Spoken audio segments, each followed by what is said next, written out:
ഒരു കാര്യം പറയട്ടെ, പലപ്പോഴും പല അമ്മമാരും ചോദിക്കുന്ന ഒരു കാര്യമാണ്, കുഞ്ഞിന് പീരീഡ്സ് ആയിട്ട് ഏകദേശം 1 വർഷം കഴിഞ്ഞു, റെഗുലർ ആവുന്നില്ല എന്നുള്ള കാര്യം. അപ്പം നോർമലി നമുക്ക് പീരീഡ്സ് ആയി കഴിഞ്ഞാൽ റെഗുലറായി വരാനുള്ള ഒരു സമയം എന്ന് വെച്ചാൽ ഏകദേശം 1.5 മുതൽ 2 വർഷം വരെയാണ്.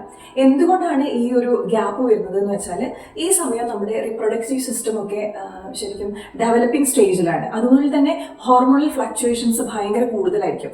ഈ ഹോർമോണൽ ഫ്ലക്ച്വേഷൻസ് ഉണ്ടാവുന്ന സമയം മെൻസസ് നമുക്ക് റെഗുലറായി നടന്നാലും ചിലപ്പോൾ ഓവുലേഷൻ കറക്റ്റ് ആയിട്ട് നടക്കണമെന്നില്ല. ഓക്കെ, ബോഡി അതിനുള്ള ഒരു പ്രിപ്പറേഷനിലായിരിക്കും.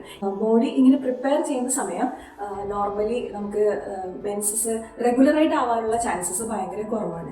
ഏകദേശം 1.5-2 വർഷത്തിന്റെ ഉള്ളിൽ തന്നെ ഈ ഹോർമോണൽ ഇംബാലൻസസ് ഒക്കെ മാറി ബോഡി അതിൻ്റെ റെഗുലാരിറ്റിയിലേക്ക് പോവുകയും മെൻസസ് സാധാരണമായി ഉണ്ടാവുകയും ചെയ്യും.